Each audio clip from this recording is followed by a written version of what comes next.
David Eržen is a member of the Flight Physics Department at Pipistrel Vertical Solutions. He has over 10 years of experience in aerodynamics and conceptual aircraft design, specializing in propeller design and development. Among others, he designed the propeller for the Alpha Electro aircraft from Pipistrel. David is the coordinator of the Clean Sky 2's Unifier19 project, where the main goal is to design at a conceptual level a 19-seat liquid hydrogen-powered zero-emission hybrid electric aircraft. Mr. Eržen, you may start now. Thank you very much. I hope you're able to see my screen. Thank you for this nice introduction and giving me opportunity to share with you what we have learned in the field of hybrid electric aviation in Pipistrel. Now, the title of presentation is Unifier19. That's the name of a European funded project, and it is about designing to a conceptual level a zero-emission 19-seater aircraft. However, I would like to say a few more words on how we got experience and knowledge through other projects that we then use this in the Unifier19. Let me first walk you through some topics that I would like to talk about.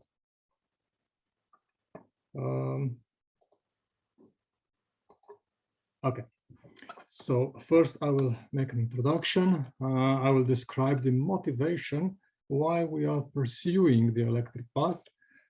For those who doesn't know Pipistrel, I will briefly describe our Pipistrel group, which is not just company, it's a whole group now. And then I will describe four types of aircraft that we are currently dealing with. First one is pure battery electric aircraft named the Alpha Electro. Then there are two which were involved in MAHEPA project. There's also one European project. One is hybrid electric aircraft with internal combustion engine, and the other is hydrogen fuel cell hybrid electric aircraft. And at the end, of course, I will talk about Unifier and this 19-seater that we are currently designing. To pursue the electric path, or let's say, better say, to pursue the green path, the European Union has motivated companies with two very difficult and contradicting goals. One is Flight Path 2050. So until 2050, we would like to achieve that 90% of all travelers in Europe will complete their journey door to door within 4 hours. And so we have to speed up the transition. And the other is to reach net zero greenhouse gas emissions by the end of 2050. For Pipistrel, of course, these are external motivations, but we also have some internal motivation. And basically, these internal motivations are founded in the establishment of the Pipistrel company. And this is to design and manufacture environmentally friendly airplanes. This is being reflected through aerodynamically efficient airframe. At least, let's say, our aircraft consumes less MOGAS or avgas. And we are, of course, embracing pure electric aircraft. This philosophy is also our mantra through the Unifier19 project. So to design an airplane that represents a new way to travel with no noise and no emissions. It seems a bit of a poetic start and like a difficult challenge, but let me tell you how we'll do. But first, for those who don't know Pipistrel, it's a company located in Europe. I hope you can see my mouse. It's in a small country called Slovenia with a little bit more than 2 million residents. And it's located in a small town near the west part of Slovenia, just at the border of Italy. It's 20-minute ride there. Pipistrel was founded in 1989 as the first private aircraft producer in former Yugoslavia. Slovenia at that time was a part of Yugoslavia. And the founder was this bearded guy here, Ivo Boscarol. He started producing trikes, which are basically motorized hang gliders. There were no regulation of such kind of vehicles in Yugoslavia at that time, so the airport manager allowed Ivo to fly these new devices after the official airport hours. So basically he had to fly it in the evening, and when people looked at in the sky and see those beasts, they usually said, oh, look, the bat is flying again. And since bat in Latin is Pipistrellus, the name of our company, Pipistrel, was born. If we fast forward to the present day, as you can see, Ivo lost most of his hair, but the company grew. So from the original place, or let's say the original place is actually a garage, classics in the middle of town. We got another facility in Gorizia, it's in Italy, just at the border. We have another company called Pipistrel Vertical Solutions, which is basically an R&D in Adoschina. There is a Pipistrel Asia Pacific company being built in China. We have a Pipistrel branch office in New Delhi in India, and another company called Pipistrel Composites in Vipava. This is also a small town nearby. We are producing more than 12 different aircraft models, and up until now we produced more than 2,200 in these 30 plus years. In average, we produce one aircraft per working day. As I mentioned, we started with trikes, but soon Ivo transferred his thoughts into ultralight section, and this was our first ultralight aircraft called Sinus. It's a two-seat motor glider. It has a soul of a glider because you can easily switch off the engine and just glide in thermals. It has a 15 meters wingspan. Then there is his younger brother called Virus. Yes, also this Virus comes from a bat. It's also ultralight, the same fuselage as Sinus, shorter wings, just 12.5 meters, and it's a bit faster aircraft. Then there is this, it looks like a glider, but it's actually still in the ultralight category. It's two-seat self-launch glider because it has a retractable propeller. So when you are up in the air, you just switch off engine, fold back the propeller, and use it as a pure glider. It has a glide ratio at 41. Not very high, but it's a very useful aircraft. Then we have this one, even younger brother of Virus. This is Virus short wing. As you guessed, the wings got even shorter, just 10 meters. Still ultralight category, two-seat, and I really do like fly this airplane because it feels like having a very nice sports car. There is another version of this Virus short wing 121. It is not an ultralight anymore, but is EASA certified in light sport aircraft category. And then our biggest aircraft is this Pantera. This is already a four-seater aircraft. It will be certified under EASA Part 23 regulation in a year or so. The cruise speed of this beast is shy of 200 knots, and the range is 1,600 kilometers. And I think this will probably be the last conventional combustion engine aircraft designed in Pipistrel, because we are more and more focusing on electric propulsion. Let me give you a brief overview of our electric history. So it all started in 2007 when we converted Taurus Electro to pure electric propulsion, and this was the world's first two-seat electric aircraft. Then we had a very steep learning curve until 2011, where we designed this. This is actually twin fuselage Taurus connected by a mid-wing. And here we have around 1/2 ton of batteries. This was the world's first 4-seater electric aircraft. I forgot to mention that Virus Shortwing was 2 times winner of NASA Green Flight Challenge. That basically it's about flying very efficiently. And this one was the 3rd challenge winner. So we took all these first prizes, and then NASA just stopped organizing these challenges.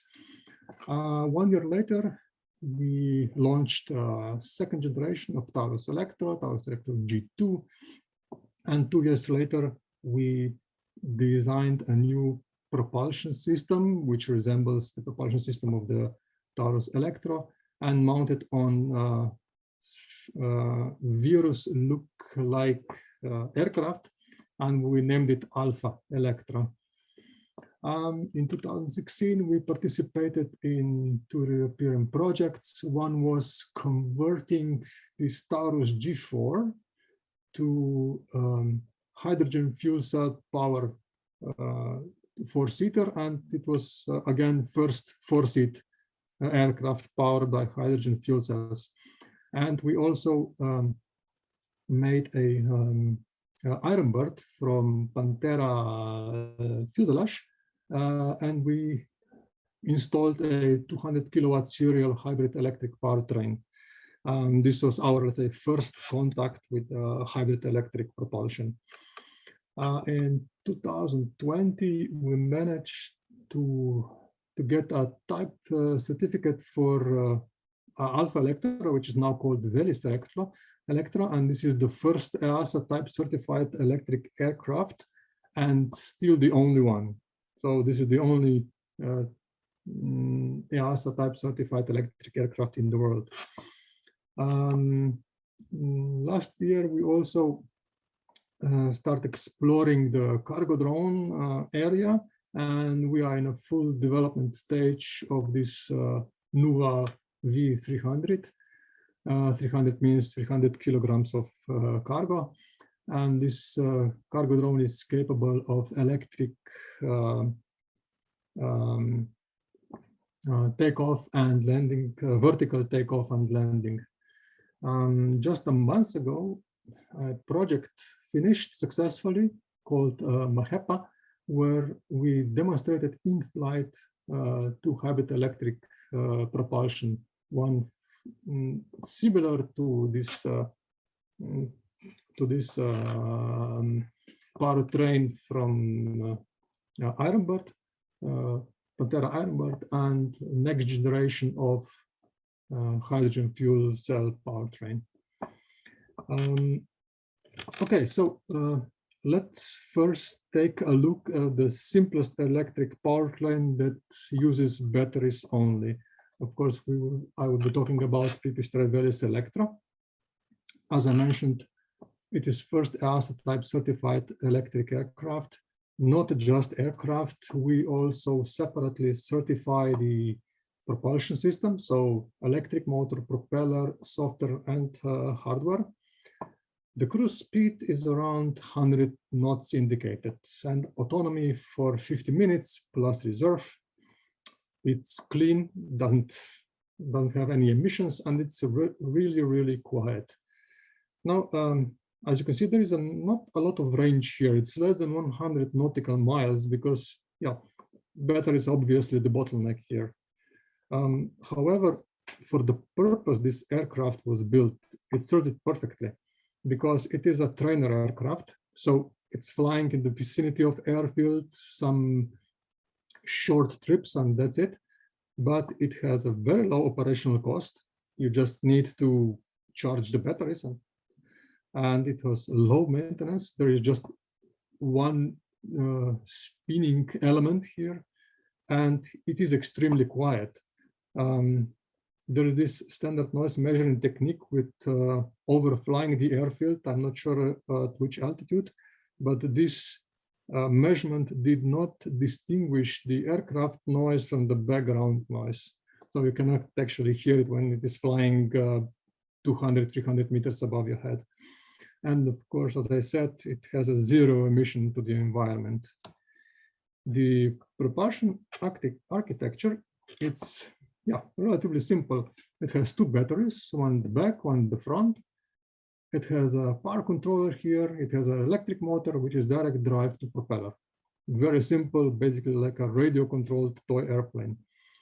Now, if you put in the picture all the power lines, communication lines, cooling lines, and so on, it gets a little bit messier, but it's still very simple. So two batteries, one junction box, power control unit, motor and propeller, and that's it. So start from the outside. Of course, we need to charge the aircraft, and we use it a new standard for electric heavy aircraft charging connector SAE EA7D. Well, it looks like a standard connector for the electric cars. Then there we have these battery boxes. This battery packs operating at up to 400 volts, depends on the state of charge, and weighs around 63 kilos per pack, so quite heavy, and it is not a very easy swappable option, but it's possible. Each of this pack contains its own BMS. This is a battery management system, because there is a lot of cells hidden inside, and all the cells need to be charged to a the same level, because it is very important to charge them at the same level. Why? If some cells are undercharged or overcharged, they can get damaged, they can catch fire. So there should be a system there that keeps looking on each cell separately what is going on. And it balances cells voltage within 10 millivolts. Then there is a junction box. It actually acts as a crossroad for power lines. There is this charging relays hidden inside, which directs the current flow. So from charge port to battery box, or from battery box to power control unit. It also contains a 12-volt DC-DC converter to provide battery power for this auxiliary battery, 12-volt battery. Why? Because actually all of these components here are running on 12 volts and not directly from the energy of these big batteries. The power control unit, it's an inverter, inverts DC current to three-phase AC current. Okay, this is not the correct. I think it's around 80 or 90 kilowatts here. And it is regulates motor by torque. It weighs around 7 kilos and it is liquid cooled. And then there is this motor here. Three-phase synchronous motor, outrunner, permanent magnets installed here on the outer rim. The peak power is 75 kilowatts, but for safety reason, it is reduced down to 57 kilowatts, I think, and it weighs around 20 kilos. Now, these were the muscle part of the system. Now, the brain part of the system. Here is the main computer. This actually controls every building blocks of this system. It sends also relevant data to the cockpit instrument and receives torque requirement from this power lever, which is installed in the cockpit. Very interesting thing here is this measurement system. It is not present in production aircraft. It is only used in the development stage. Because in the development stage, we wanted to see how this system behaves, what are the values of current voltages, temperatures, liquid temperatures, flow of the liquid, and so on. And how does this measurement system work? Well, each component actually performs its own measurement and reports values to the main computer via CAN bus. So the first thing we did is to plug this measurement system to the CAN network and listen to the messages. It was also connected to the other cockpit instruments for flight data, and as well as to get the precise GPS measurements.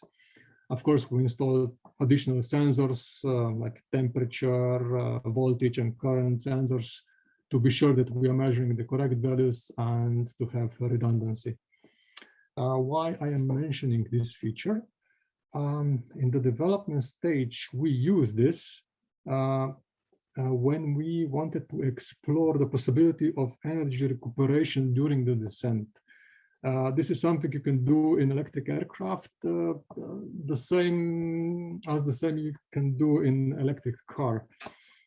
And actually, it's a very nice feature. Since VELIS is used as a trainer, so it's basically repeats this traffic patterns flights, there is a fair amount of descent stages in there, so why not use it? And we thought, well, such option may bring benefits to flight time. And we attacked this problem or challenge in 3 different ways: aerodynamically, electrically, and strategically.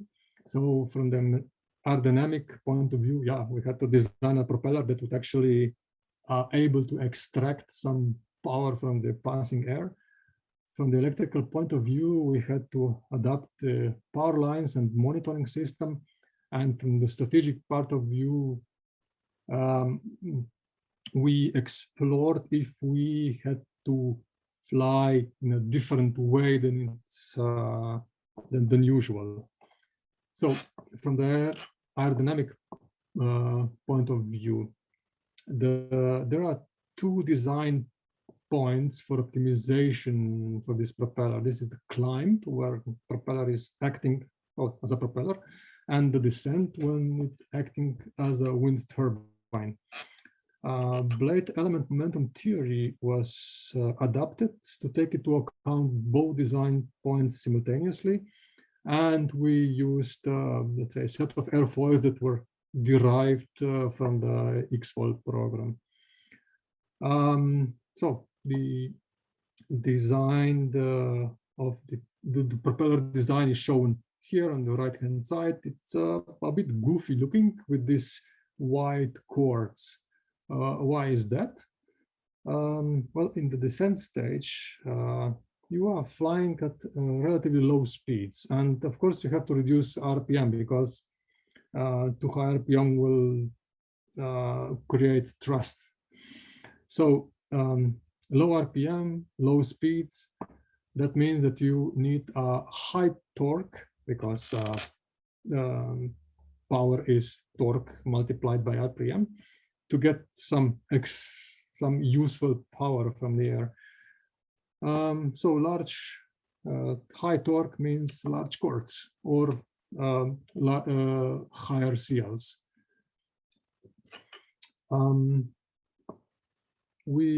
The design was also checked by CFD, of course. The results were in good agreement.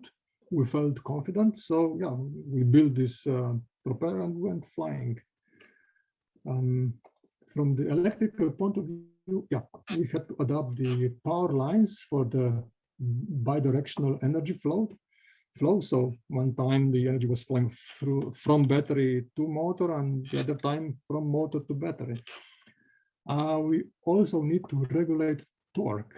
That's a negative torque when recuperation is happening, so that we explore this, how much torque we had to set on the propeller to get the maximum power recuperated. And of course, no additional workload should be set on pilot. So this throttle and the recuperation level was controlled only by one lever. So nothing actually changed in the cockpit itself.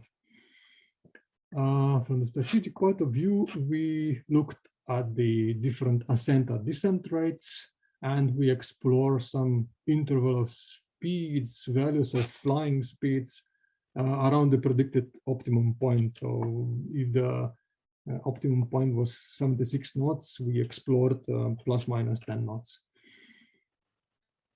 We decided to fly two set of comparison tests. One was very simple, just 1,000 feet climb and then descent, and the other was traffic pattern. So we compared three propellers. This one named ASD is actually currently installed in Alpha Electro. The EA001 is designed for climb and more or less for cruise. And this is this EA002, which is optimized for climb and recuperation. Okay, so first we did this 1,000 feet climb and descent.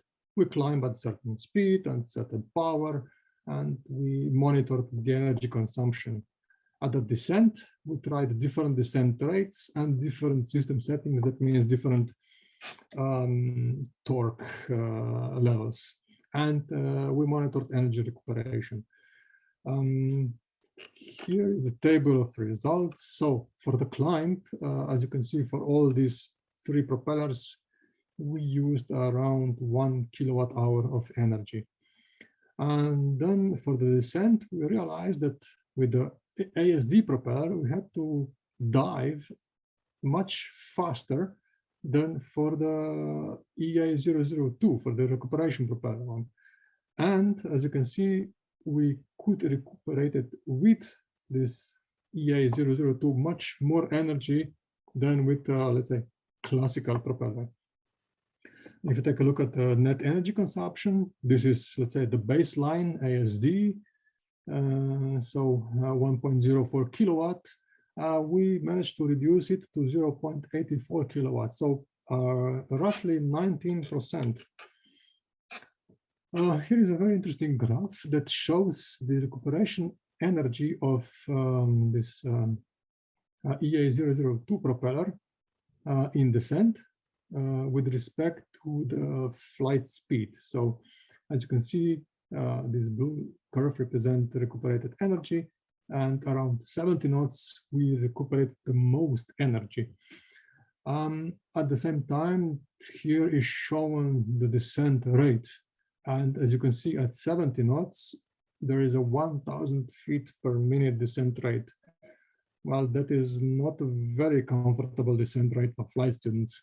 More comfortable is it's around, let's say, 750, and this we get around 50 knots of descent speed. And this was important for the other test. So the traffic pattern. In the pilot operating handbook, it says climb with 45 kilowatts, 76 knots to 600 feet above ground, maintain 600 feet in downwind, and descend with 50 knots. That is this comfortable descent rate. We monitor the number of completed traffic patterns. Very simply, we just counted how many these patterns we can achieve with one fully charged battery. And pilot decided when to stop this this test. So when he felt like he will not be able to achieve one more traffic pattern, he just landed. Here are the results. So classical ASD propeller, 11 traffic patterns or circuits, and we managed to extend this time to 14. So we were quite happy about this. So the major findings were, okay, we are able to increase the number of traffic patterns if we design the propeller that is very good in climb, but also very good in recuperation. Pilots reported that this behavior of the propeller, it's very predictable and smooth.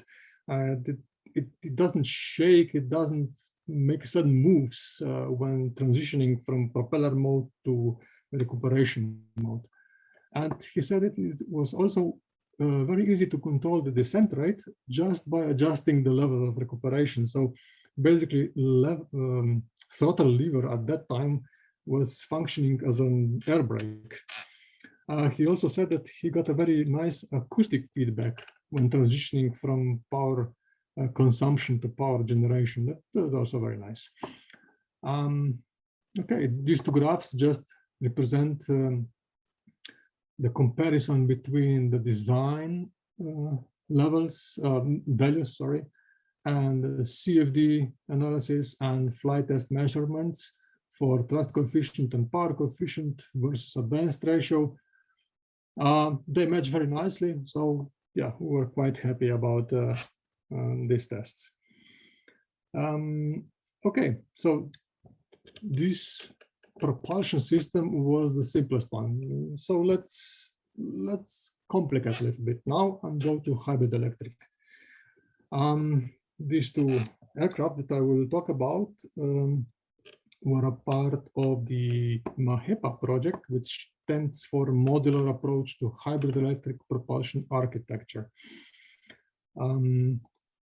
And the main objectives of this project were to advance two variants of serial hybrid electric to technology readiness level 6, so to build prototypes, to demonstrate in flight these two different serial hybrid electric architecture, and to study scalability toward megawatt scale.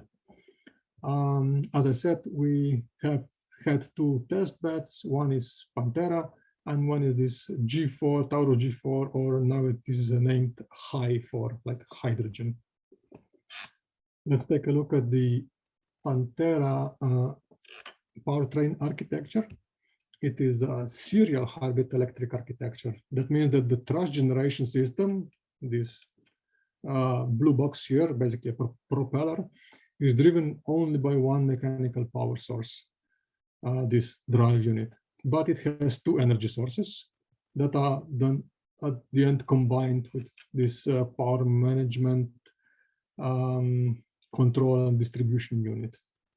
So in the wings, we had fuel tanks, this painted in red, and this fuel was fed to the power generator, which is actually a Rotax engine connected to a electric motor with inverters.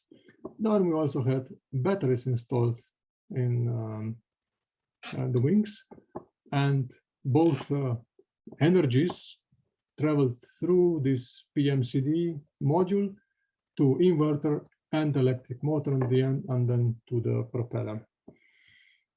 This motor, it's a very interesting thing because it's a dual motor, two motors which are mechanically and electrically decoupled.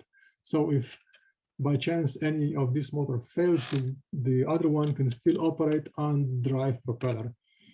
The peak power of this motor is 300 kilowatts, and it weighs only 30 kilos. You may remember Velis has a peak power of 75 kilowatts and it weighs 20 kilos. So there is a bit of improvement here.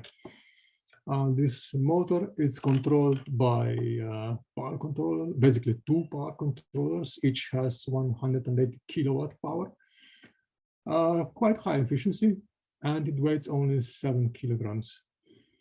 Then there we have batteries, as I said, stored in the wing. They are fully integrated in the airframe. Each can deliver 75 kilowatts and each weighs 60 kilos. This combined power of 150 kilowatts, it's more than enough for Pantera to take off. So that's why Pantera is enabled to have a fully electric takeoff. That means quiet takeoff. What we did, first, we did some high power ground testing, just to check that everything works as it should. We also simulate flight mission on the ground. So we just changed the power profiles in time. We achieved 220 kilowatts of takeoff power, more than enough. And we also validate human-machine interface. So what pilot sees and how he or she controls the power system. And just a month or month and a half ago, all the flight tests were successfully performed and finished. Now let's take a look at the Taurus G4 or High 4 architecture.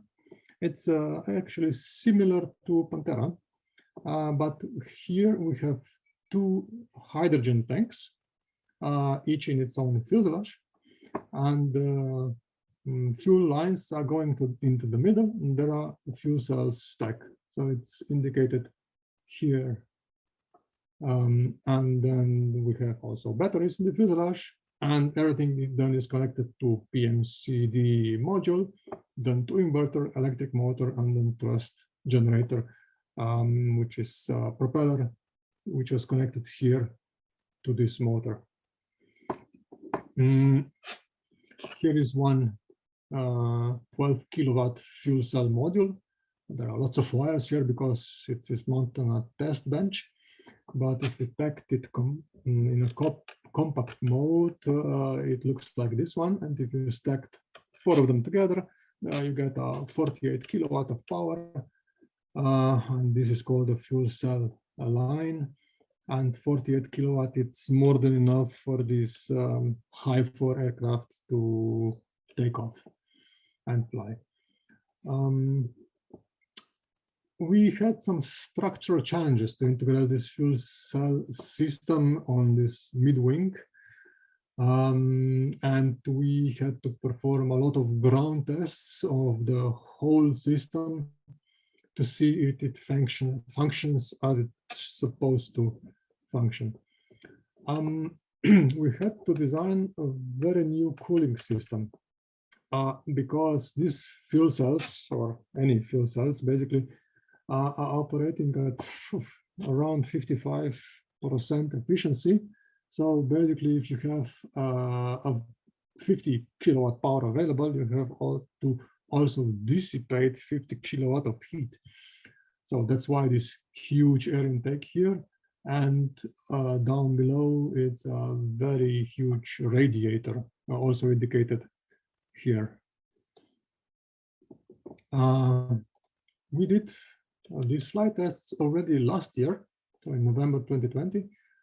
And this second generation of fuel cell powertrain proved very reliable and predictable.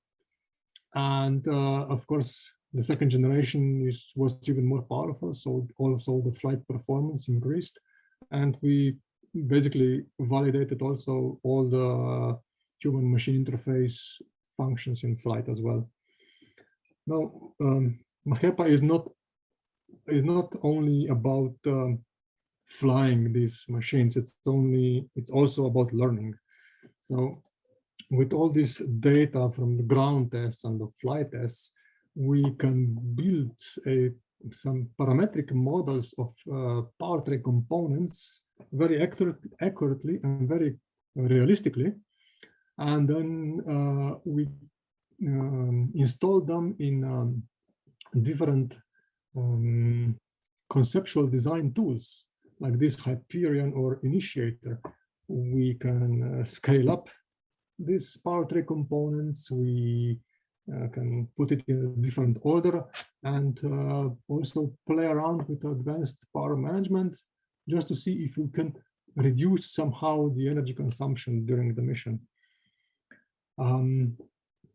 So as you can see here, there are lots of propellers involved. And one of these, let's say, small tasks in the scope of this project is also the propeller design. And this was my small contribution. And but what we did was a significant upgrade on the propeller optimization procedure. And we split this procedure in roughly 4 steps, let's say. First was initial airfoil selection and propeller design, basically a manual search in the design space, how this propeller can look like. Then this preliminary propeller optimization, airfoil optimization, and final propeller optimization. Now, but first we have to parameterize the propeller. And how do you do this? Well, you have to parameterize the blade actually. And you can describe blade by chord length distributions along the span. So basically the length of this cross section of the blade. And then there is this twist distribution along the span. So at which angle you position these cross sections with respect to the propeller plane. And of course, the other is the third is the cross section shape of basically airfoil, which you use in the propeller. How did we get the objective set constraints? Well, directly from the mission, actually. So at takeoff, the aircraft is moving with a very low speed. Full power is available, and we have to maximize thrust. So there you have objective for propeller. Climb is a similar situation, a little bit higher speed, but still you have to maximize thrust. At cruise, you fly at very high speed. However, you need to deliver some fixed thrust, which is actually drag of the aircraft, with the lowest possible power. And at descent, yeah, we were still looking at the recuperation option.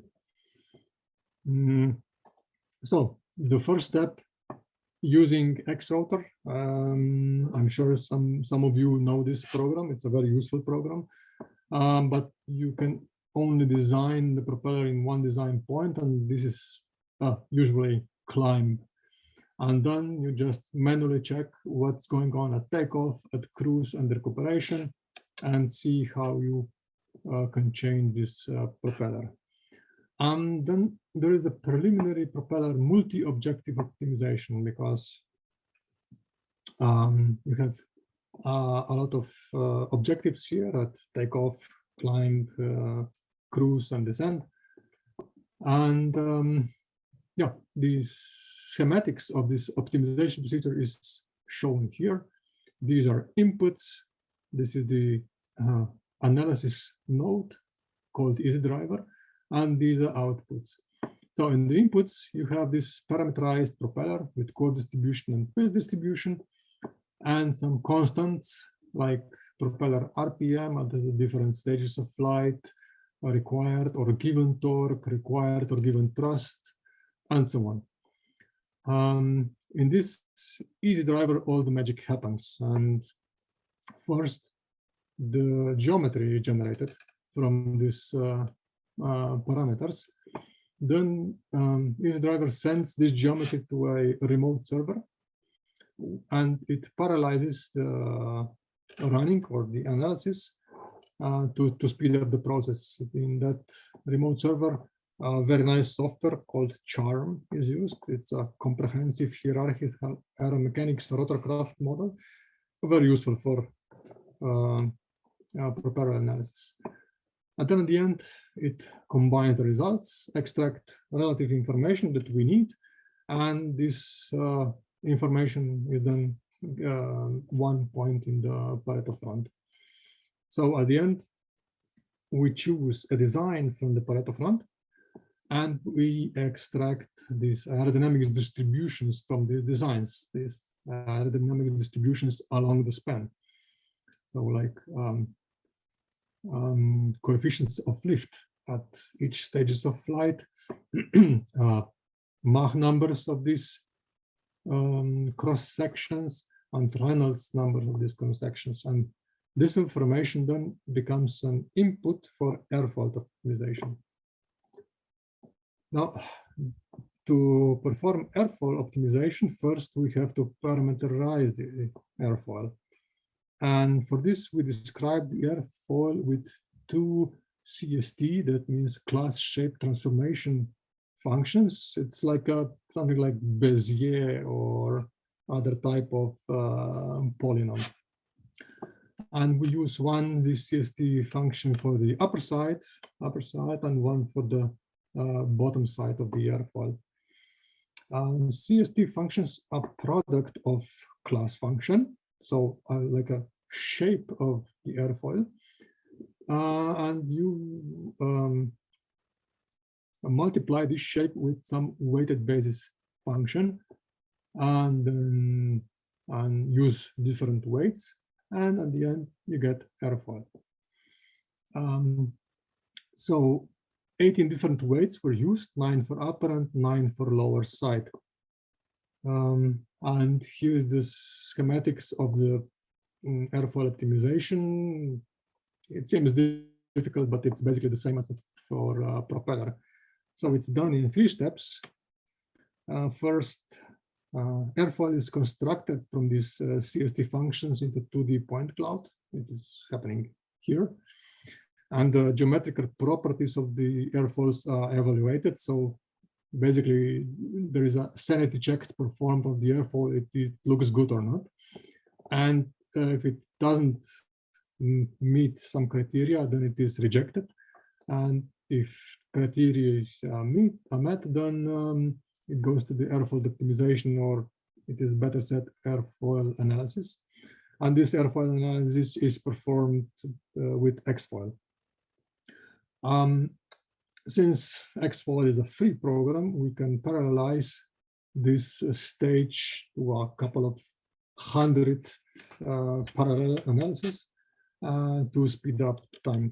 But having 18 free parameters that you end up with a lot of different, let's say, shapes, a couple of 100,000 at least.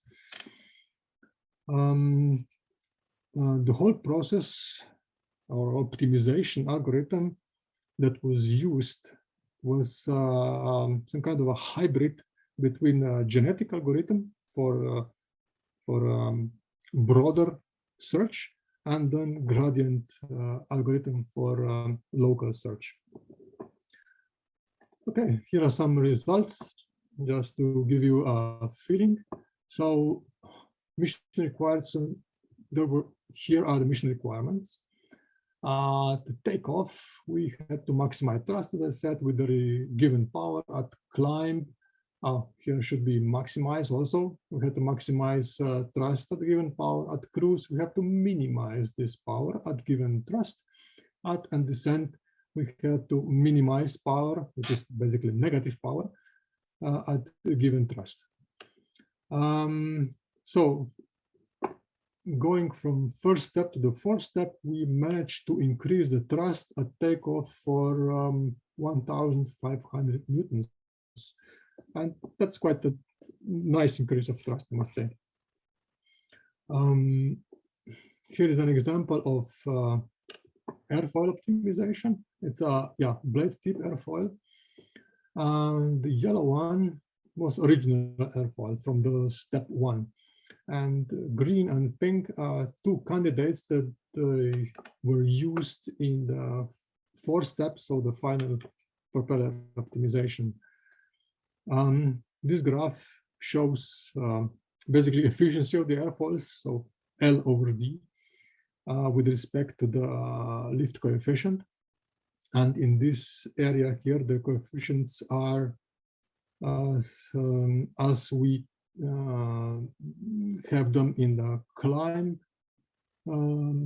mission leg, and here at the takeoff. And as I hope you can see, the yellow curve, which is original airfoil, it's always lower than the green on the pink curve. So we can see clear improvement of the airfoil.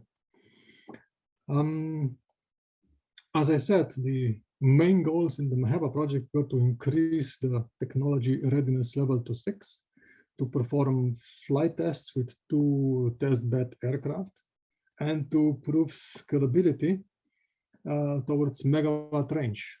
But okay, the airframe was given. Pantera and High-4 aircraft are very useful testbeds, but still, with all the knowledge that we gained and developed tools, the next logical step would be to design an aircraft from scratch. So let me repeat the motivation goals that drive our design process. So by the end of 2050, we have to reduce the journey time with down to 4 hours. And by the end of 2050, we have to reach net zero greenhouse gas emissions. One would ask, so why design an aircraft to meet these goals? You can build highways or railways to reduce this travel time below 4 hours. Well, there is a nice saying that a kilometer of highway will take you just 1 kilometer, but a kilometer of runway will take you anywhere. So it seems like investing in runways, it presents a minimum investment in ground infrastructure, yes, but the aircraft must be green, so no emissions there. So the Pipistrel philosophy is also our mantra in this Unifier19 project, which is we have to design an airplane that represents a new way of travel, no noise, no emissions. As from the emission point of view, there is just one obvious propulsion system of choice, liquid hydrogen hybrid electric. Now, obviously, at the beginning of such project where you design aircraft from scratch, we had to check if there are enough resources from existing infrastructure to support our idea, and whether the people would be interested in the new way of transport. We envisioned 2 travel scenarios where we can help reducing the travel time under 4 hours. So imagine the first scenario, it's a long distance travel. So let's say going from one part of Europe to another, or even to the other part of the world. So basically taking a big airliner to get there. However, one first has to get from town A, from home, to the hub. Hub is this big international airport. And nowadays, this travel is usually covered by car going on a highway, perhaps taking a train or a bus. And it's easy, can get up to 3-4 hours of travel time. Now, wouldn't it be easier if you just take a car, go, let's say 10 kilometers to the nearest small airport, take a small aircraft to the hub, direct park in front of this big airliner and get from one aircraft to another directly. This kind of aircraft would actually, let's say, feed all the travelers to the hub. So this is why it is called microfeeder. The other scenario is just traveling from town 1 to town 2, let's say 300 kilometers on highway. Yes, it is manageable, but it would be, I think, easier to go just 10 kilometers to the nearest airport, fly to the closest small airport of the town 2, and then use some public transport or car sharing to get to the destination. Yeah, okay, so the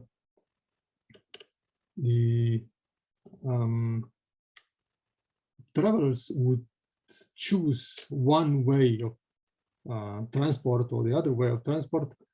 Very simply, there has to be a time advantage of the selected transport. And in the Unifier study, we said that this time advantage should be at least half an hour or even more. Remember when I said a kilometer of runway will take you anywhere? Yeah, sure, if this runway exists. So we also checked the available aerodrome network. And luckily, it turns out that there is a lot of small 1 kilometer long runways in Europe. Besides having this huge 69 hubs, we also have more than 3,000 secondary aerodromes, a lot. And they are scattered all around Europe, as you can see, these green and blue dots. Half of them are at least 800 meters long, and 90% of all these secondary aerodromes has another airport within 100 kilometers. Half of these secondary aerodromes are grassy type and 1/3 asphalt. So perhaps you can see that there is some top-level aircraft requirements already emerging here. So how can we determine how many people could use this new way of travel? First, we did some market study on microfeeder. So microfeeder is feeding people from secondary airports to hubs and vice versa. We defined catchment area, which basically are towns with more than 20,000 inhabitants, where this time advantage criteria is satisfied. This is a small example here at the Venice airport, and these towns marked in with yellow dots here represent this catchment area. We performed 3 studies in Belgium, Italy, and Latvia. Why?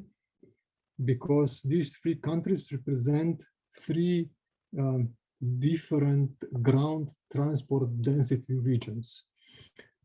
Ground transport density means the amount of high-speed trains and highways per square kilometer. So Belgium has very nicely developed this ground transportation. A lot of high-speed trains and a lot of highways. Italy, not so much, and Latvia, yeah, not even that.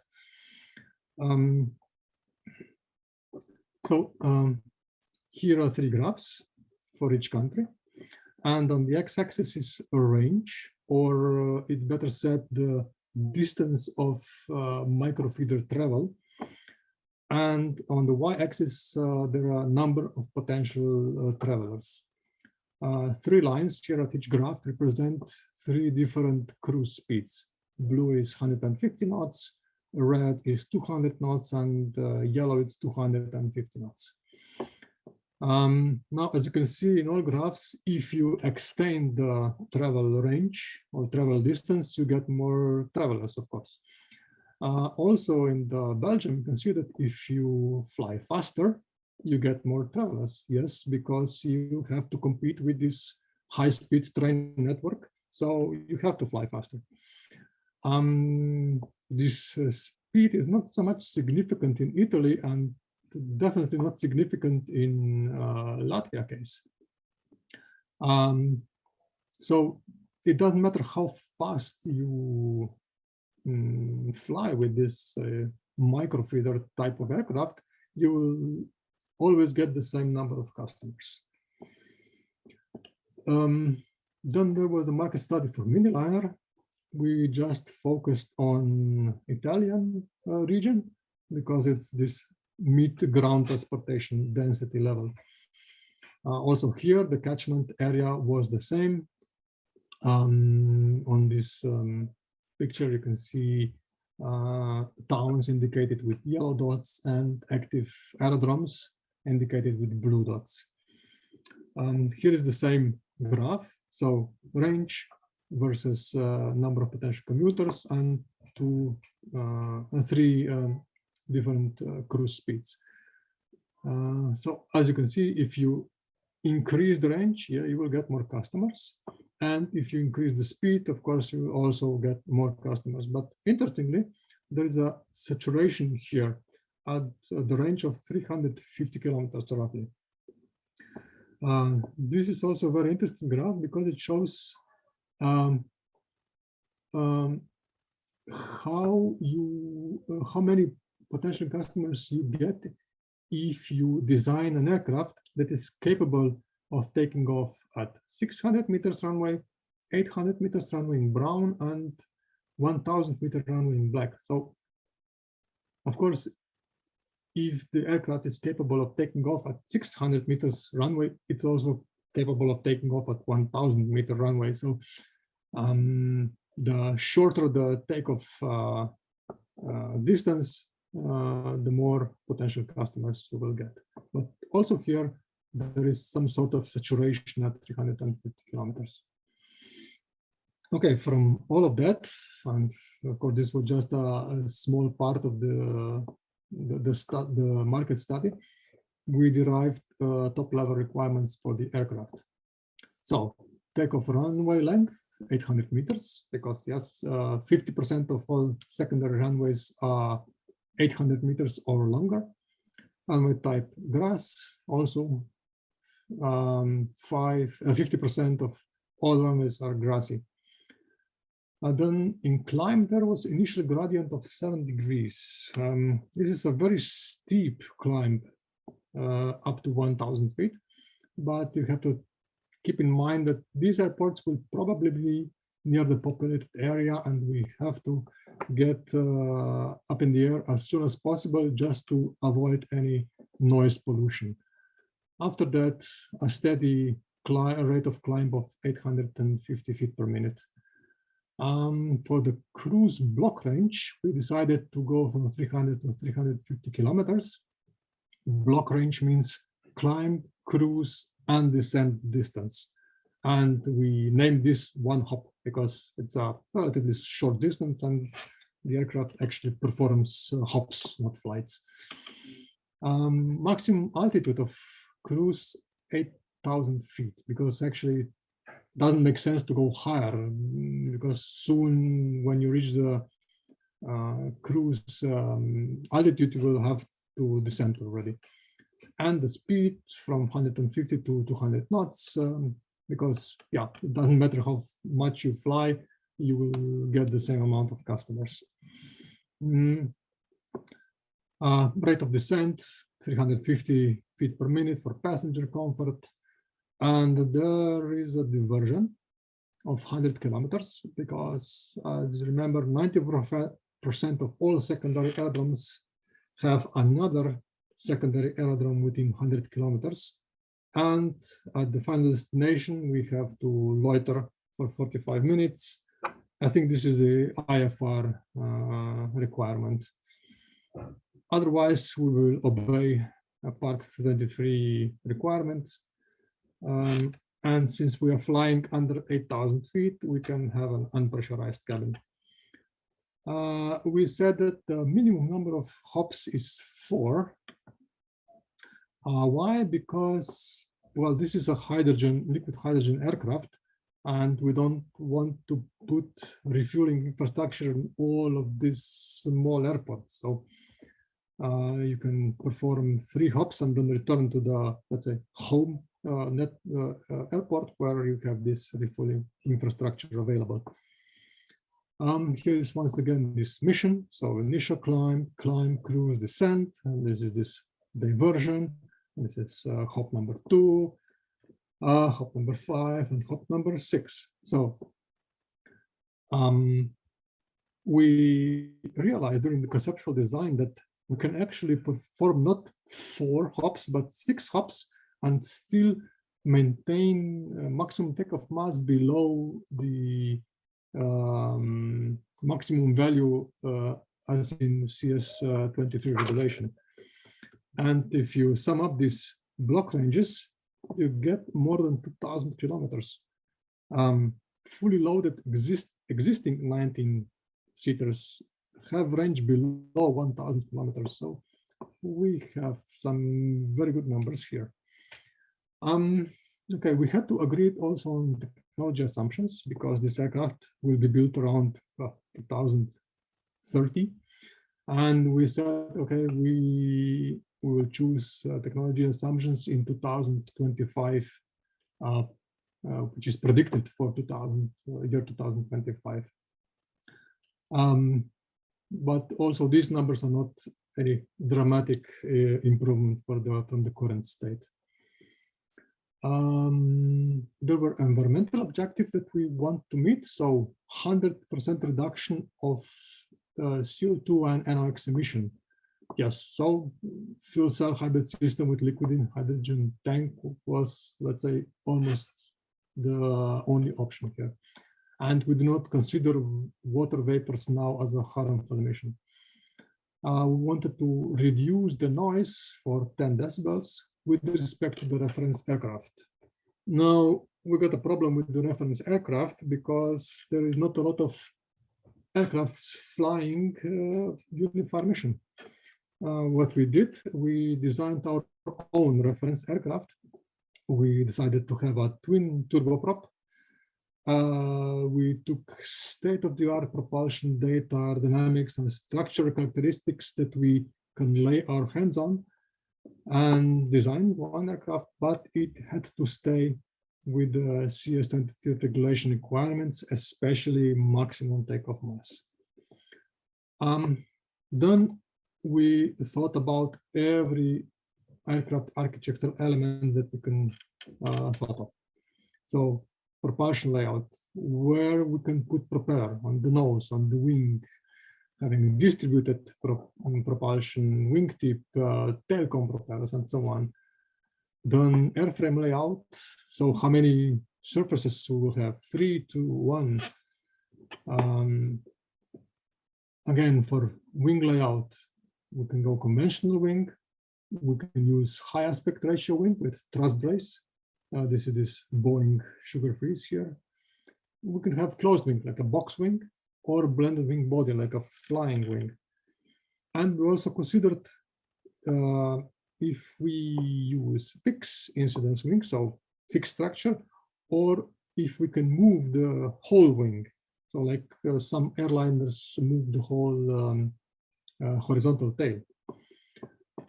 And well, if you combine all of these options, you have a lot of combinations, thousands of combinations. So we had to do some, use some feasibility filter, engineering judgment, sanity check to reduce these thousands of combinations to 15.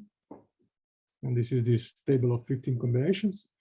And then we also use this, is it called multi-criteria decision-making methodology that ranked all these combinations. And then we see which combination is the best. So at the end, we choose these 3 combinations, C3, C2, and C7. C3 is a canard with a laminar flow fuselage, something like Piaggio P180, with variable incidence wing and BLI. BLI stands for boundary layer ingestion, but it is more thought of a tailcom propeller. The next option would be the canard with propulsion control aircraft, distributed electric propulsion, wingtip propellers, and propeller in the tail. And the third option would be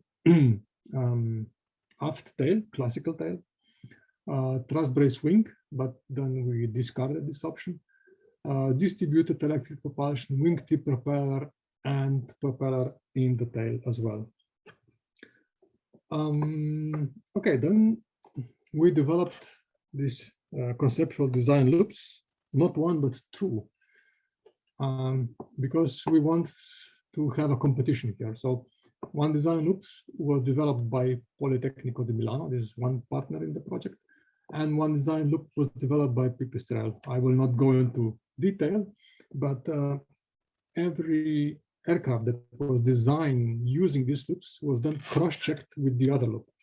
So that's how we knew that this design was not, let's say, optimized because the loop says so, but because actually it is optimized aircraft. And we produce 3+1 candidates. And here is the first one. It's a C3 candidate. It's a tube and wing layout with a contour type canard, laminar flow fuselage, variable incidence wing, so the whole wing is moving, and tailcom propeller. Each of these aircraft candidates were below maximum takeoff mass of, I forgot, I think it's 8.3 or 8.5 tons, as in CS23.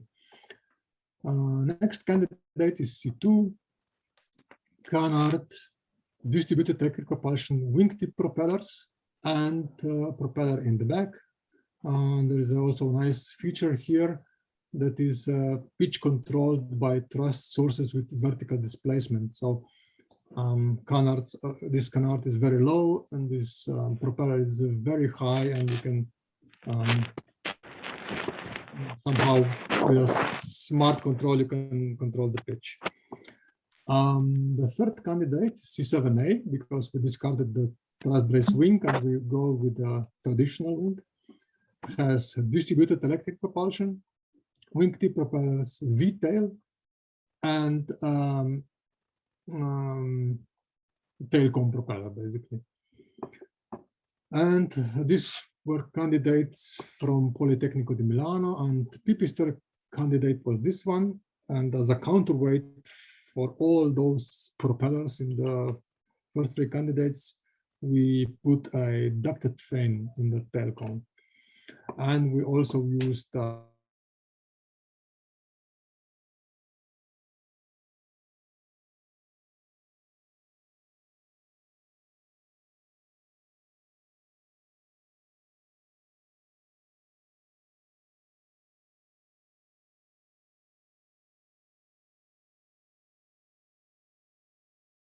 cross-checked these candidates, and here is one example of cross-checking C7A candidate, this V-tail candidate. And as you can see, Hyperion is Politecnico di Milano loop and P-concept is our loop. The maximum takeoff mass, it's just 1% difference, and majorly different here is the LH2 tank. But we were still happy that two design loops gave basically the same aircraft. At the end, we had to compare all aircrafts. And here is this table of comparison. Here are all aircrafts, and reference aircraft is added here. Just one, let's say, interesting side note of this reference aircraft. Although we used state-of-the-art propulsion, efficiency, aerodynamic, and structural characteristics, this reference aircraft was not capable of making 6 hops, but just 4. If we wanted to keep this maximum takeoff mass within the CS23 limits. Okay, so with respect to the noise emissions, this is this column here, the results show generally good performance with respect to the reference aircraft. Almost all of candidates are quieter, except this one, C3. Why? Because all the power, propulsion power here is focused on just one tail cone propeller. So that's why it becomes very noisy. In terms of cost, this is the column number 2. This is the cost per available seat per kilometer. Results also indicate a general improvement with respect to the reference competitor. Also here, this C3 stands out with the lower value because there is no distributed electric propulsion system. So basically the propulsion system is much simpler than with the other candidates. However, this C3 candidate features variable incidence wing. So costs associated to production, maintenance, and operation are quite uncertain due to the novelty of this design option. So for this reason, this cost advantage is not considered enough to compensate the noise. We still prefer quieter aircraft than a little bit cheaper. So we discarded the configuration C3 compared to the others. Another important element of choice is also related to the relative difficulty of harmonizing the longitudinal trim and stability characteristics of canard configurations. So C3 and C2 both have canards. They are much harder to, let's say, harmonize this with respect to traditional tail aft ones like C7A or PVS1. In general comparison, these two candidates do not show far better performance than the traditional ones, let's say. So there was no reason not to prefer C7A over the competitors. So we discarded also this one. Now we'll have to just do. Well, C7A was preliminarily sized with a relatively conservative wing aspect ratio 9, classical wing, which is not necessarily the best in taking advantage of this distributed electric propulsion option. On the other hand, PVS1 was designed more aggressively. Here was aspect ratio of 14.1, which is better to take advantage of distributed electric propulsion.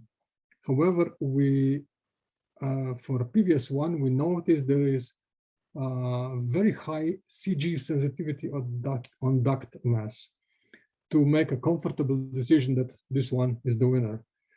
So we mixed the genetic footprint of C7A and PVS1, and the result was C7A solution resize to the aspect ratio of 14 without other changes in design requirements. Interestingly, the result was showing a negligible difference in maximum takeoff mass and mass breakdown. So here you go. This is the winning candidate. So our future task or current task is now to make more in detail structural design with FEM analysis, high fidelity aerodynamic analysis with CFD. We have to design each building block of propulsion system. So liquid hydrogen tank, fuel cells, heat exchangers, very important, and all electric motors, and of course, lots of propellers.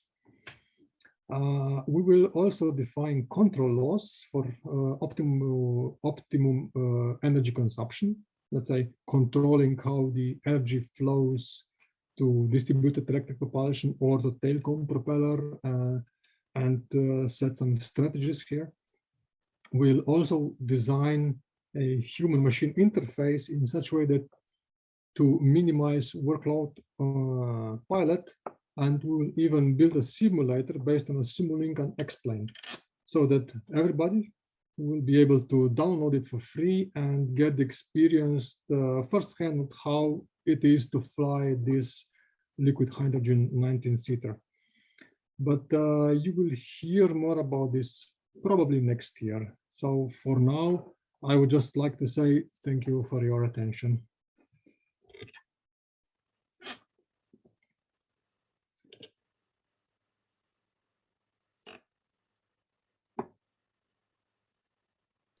So if anybody has any questions. Thank you, Mr. Eržen, for your valuable contribution. Now we will begin with the questions and answers section. So you can use the raise hand function on Zoom if you'd like to ask your question to Mr. Eržen yourself, or you can write your questions on the meetings chat so I can read it to Mr. Eržen.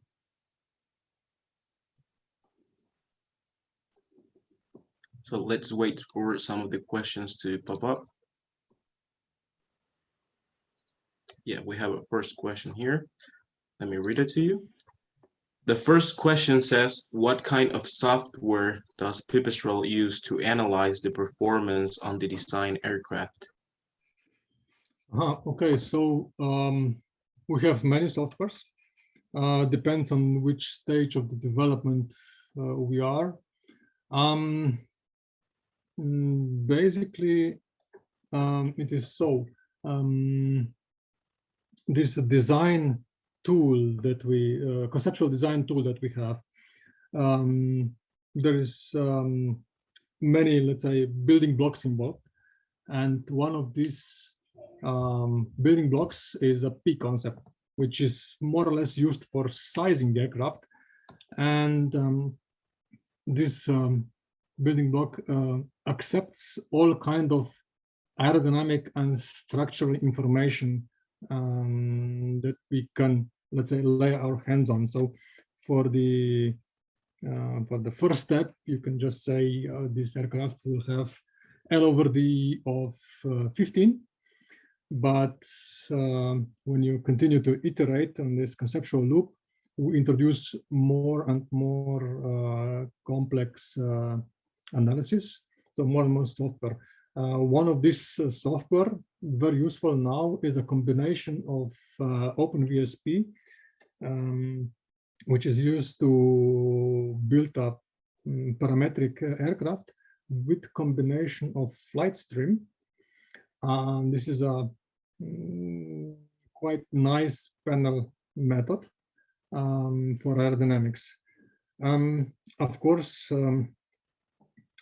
panel method, it's not as accurate as we would like to have. So we always do some comparisons with CFD analysis as well, and apply some corrections to the results from this flight stream software.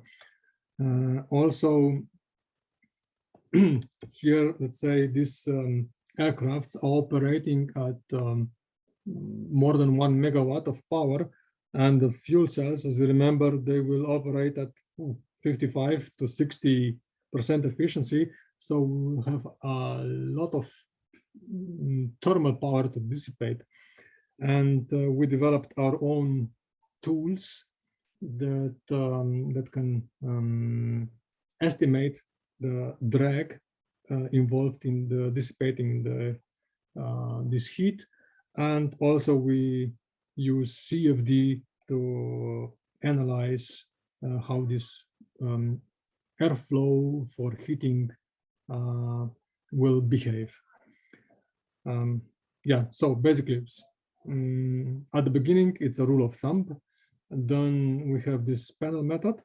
And at the end, we always rely on CFD. Okay, thank you so much, Mr. Eržen, for your answer. Now we have more questions here on the chat, but first we want to give a chance to Mr. Marwan Al-Samare to turn on his microphone and ask you a question himself. So I'll ask one of the moderators to give him permission to turn on his microphone. Hello, Mr. Eržen. Thank you so much for this information. I'm a pilot, so my questions, actually I have two questions. So they are directed more to the piloting point of view. I have two questions. Now you have this trainer that you're using for touch and goes, for circuit traffic patterns. I'm wondering, how do you control the thrust? Do you just increase the power that comes from the batteries and then that increases the RPM, or do you have a constant RPM unit that maintains the RPM and then you just increase the angle of attack? Because the reason why I'm asking this is that because when you descend, you can get energy from the propellers back to the battery. So how do you do that? Do you do it by controlling the angle of attack of the propellers? That's question number one. Question number two, this C7A model, why does it have one pilot? Isn't it a multi-crew airplane? Usually the airplanes that are available at this size, for example, if we consider some existing airliners or small airliners, they have a multi-crew. So why does this have just one pilot? Is it because of the advanced technology? Thank you. Thank you very much for the question. Very good questions. So first, for how do we control thrust in the Velis Electro? The motor is controlled by torque, so it very much resembles like the operation of the classical internal combustion engine. when you push the lever, throttle lever, you actually say how much torque you want to have on the motor, just like the internal combustion engine. And then the RPM is basically defined by the propeller aerodynamics, and also the thrust accordingly. So it very much resembles the classical aircraft with internal combustion engine. Now for the C7A, one pilot operation, very good observation, let's say. Yes, we did consider having just one pilot. So first reason is because, yeah, the technology to have one pilot is already here. It's reliable. It needs a bit of maturation, but it can be installed, and then the one pilot is capable of flying this aircraft. And in the future, actually, no pilot is needed to flying this aircraft. This will be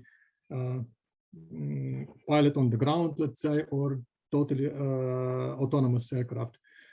The other reason is, since we have this technology available, we thought, yeah, why put two pilots here? And because just one is needed, and with this we also can reduce the operational costs. So since it is a 19-seater, you don't need any flight attendants, or let's say this job for flight attendants can be easily done by pilot, and there you need just one pilot flying this machine. So also reducing the operational costs here are a significant factor.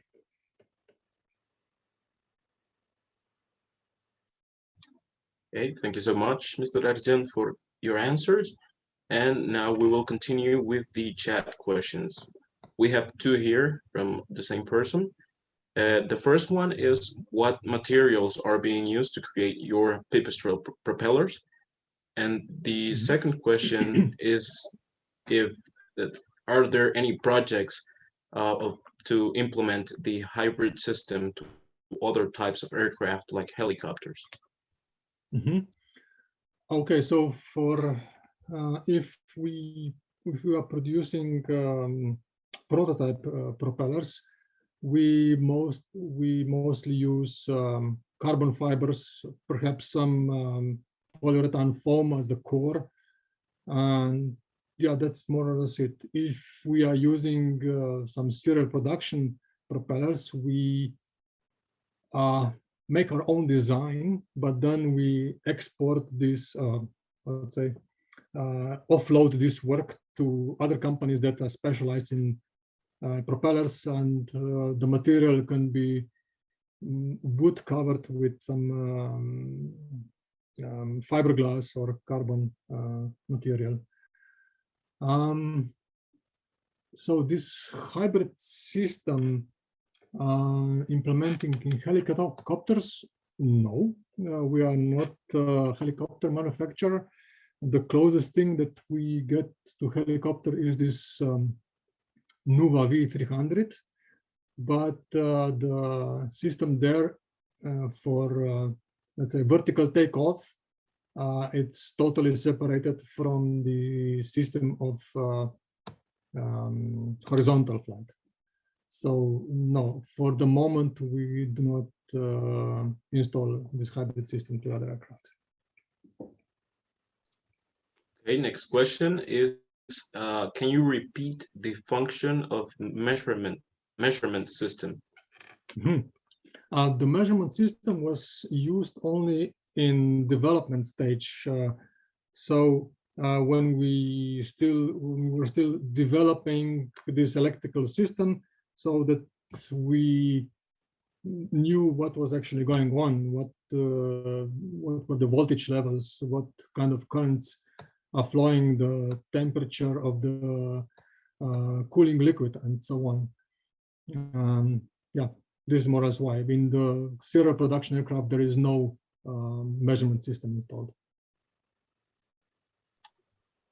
Okay, next question is, of the out of the aircraft design processes, which is the most challenging when designing a vertical takeoff and landing type aircraft?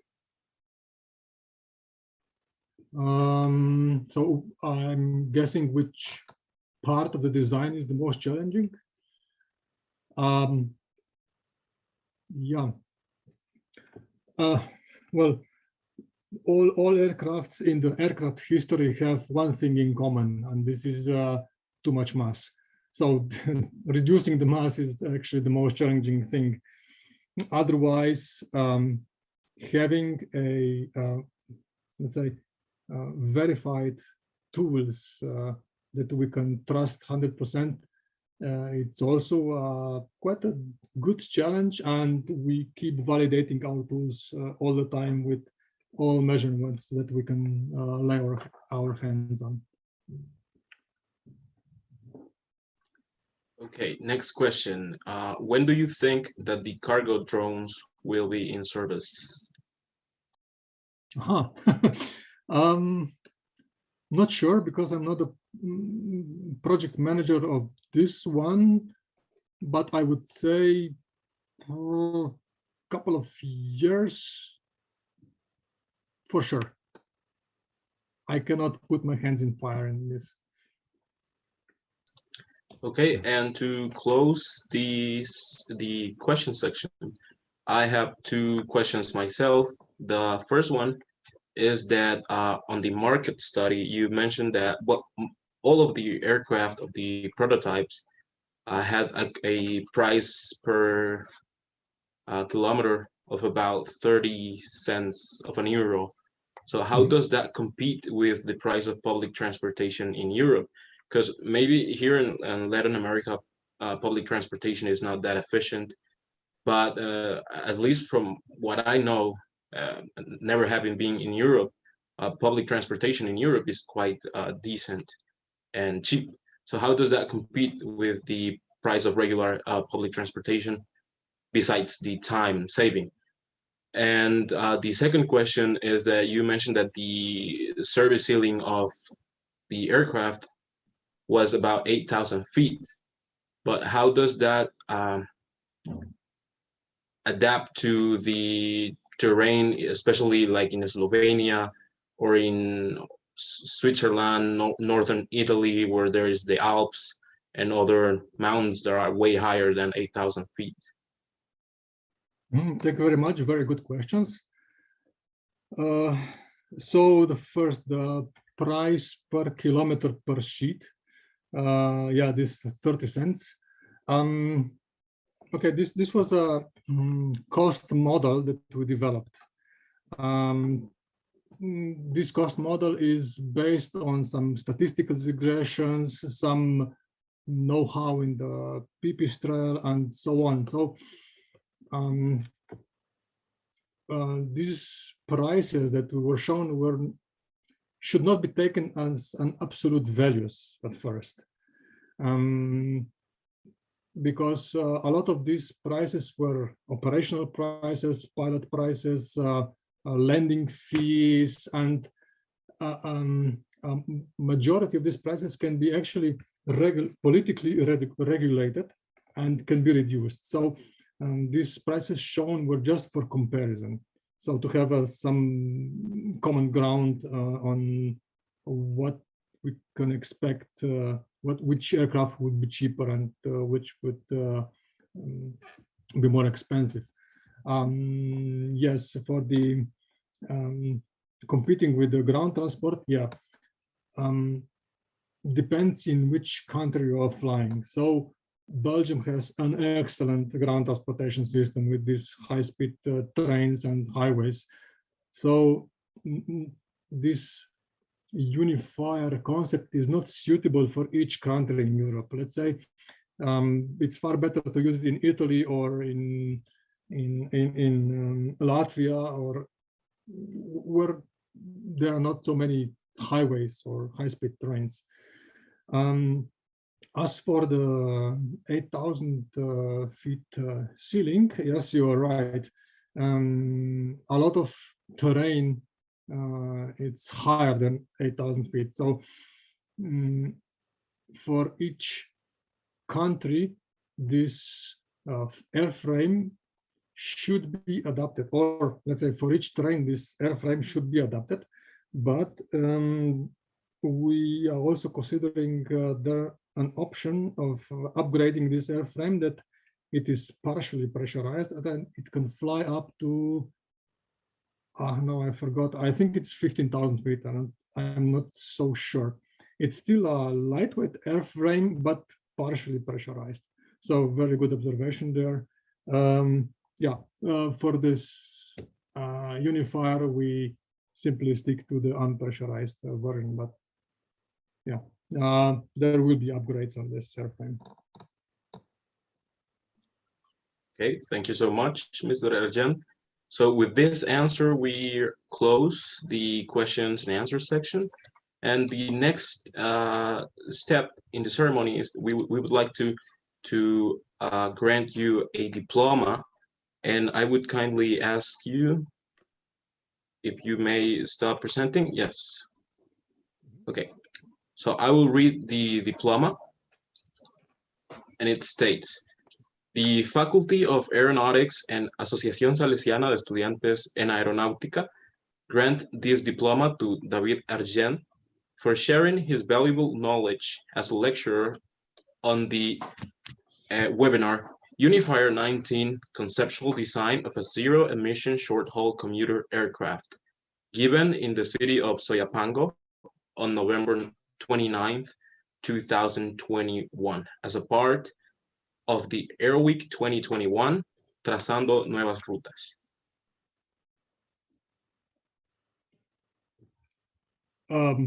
Thank you very much. This is a great honor.